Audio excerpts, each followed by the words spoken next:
Tips for easier iPhone use, we're talking about that just ahead, plus putting your iPhone away when you're on vacation. And the Vice President pens a letter that's touching a lot of people. Mid-Morning starts right now. WCBI's Mid-Morning with Aundrea, breaking away from your everyday.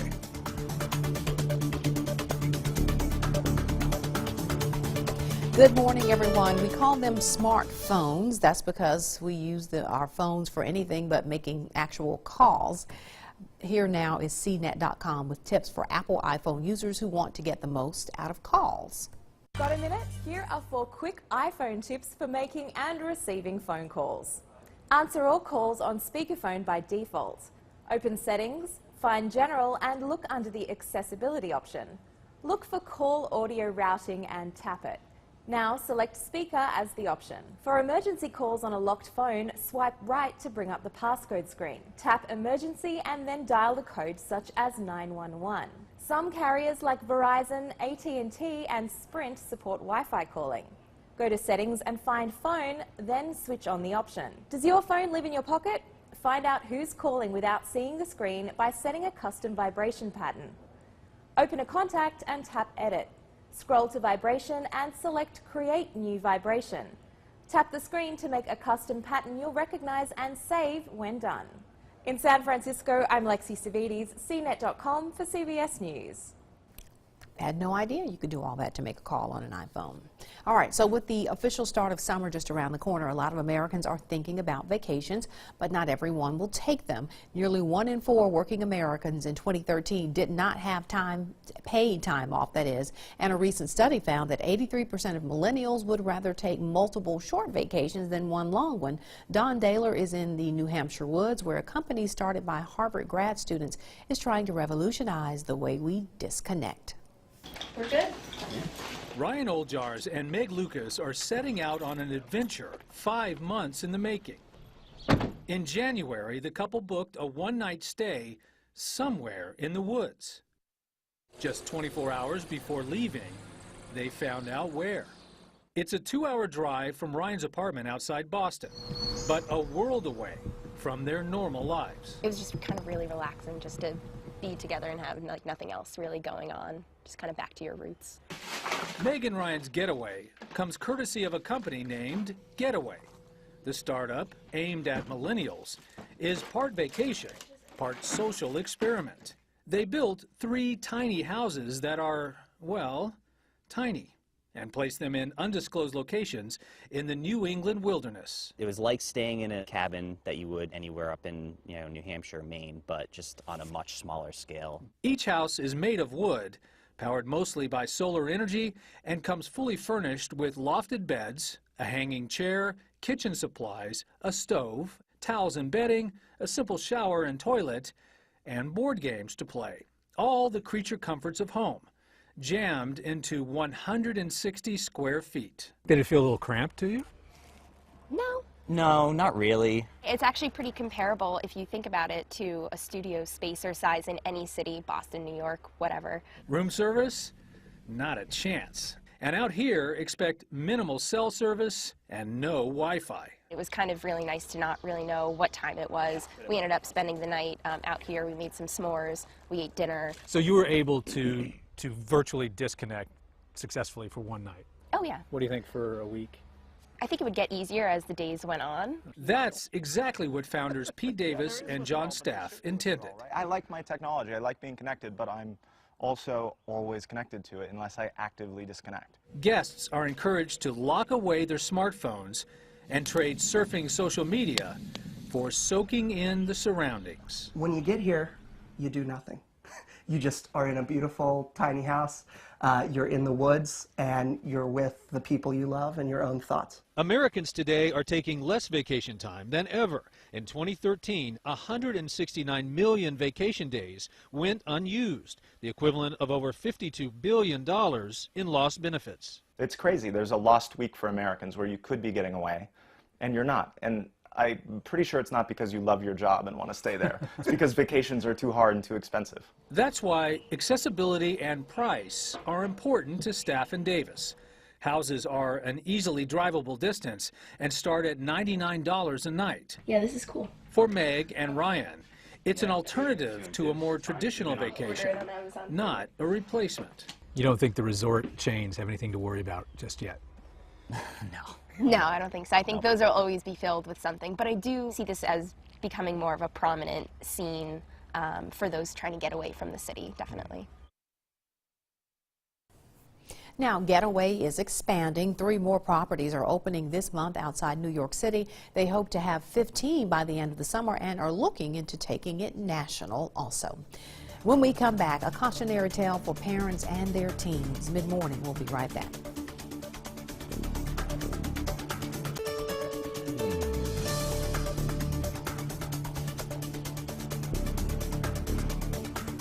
Welcome back, everyone. Pediatric melanoma is on the rise, increasing about 2% a year. And while sun exposure is still considered the #1 cause, there's growing evidence that other factors also play a role. Adam May introduces us to One Mother's crusade to raise awareness, that is.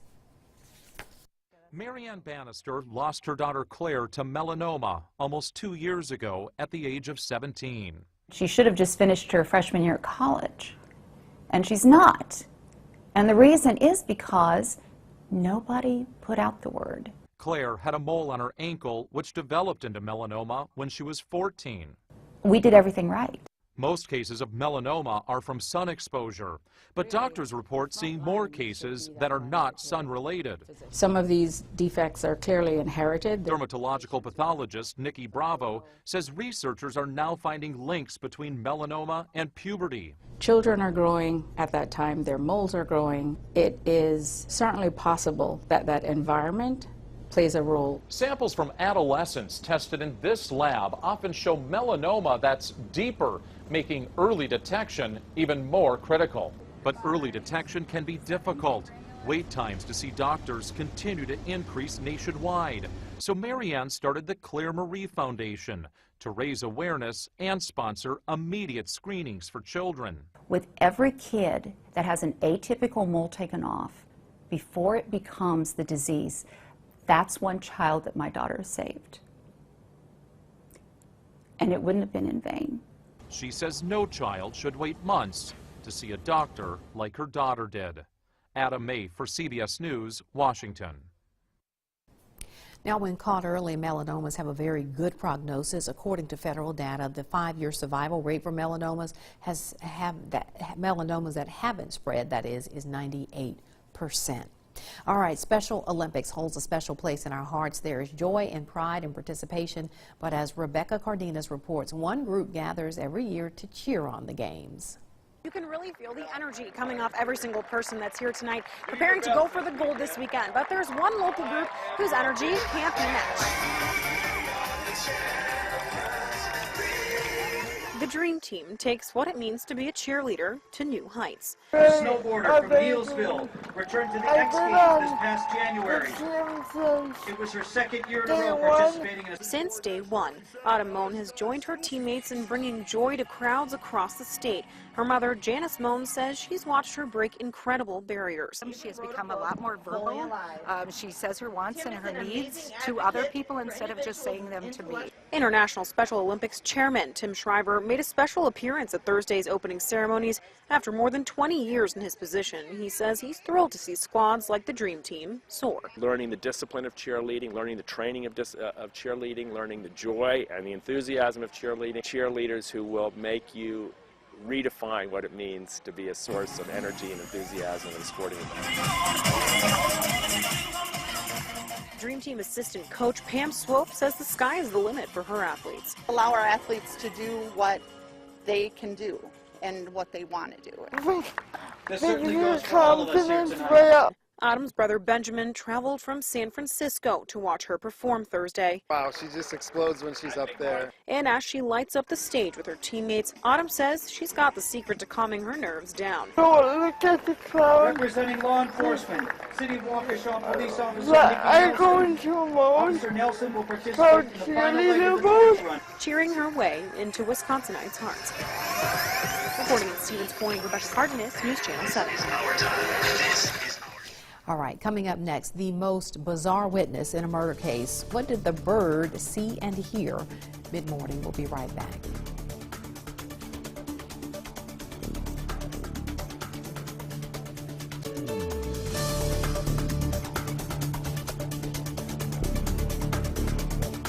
All right, we're back. Prosecutors in Michigan are working to determine if a parrot can serve as a trial witness in a murder case. A Michigan man was shot and killed in his home last year. And weeks later, his African gray parrot apparently mimicked what may have been an argument before the shooting. Don Daler shows us how the pet could hold the key to this mystery.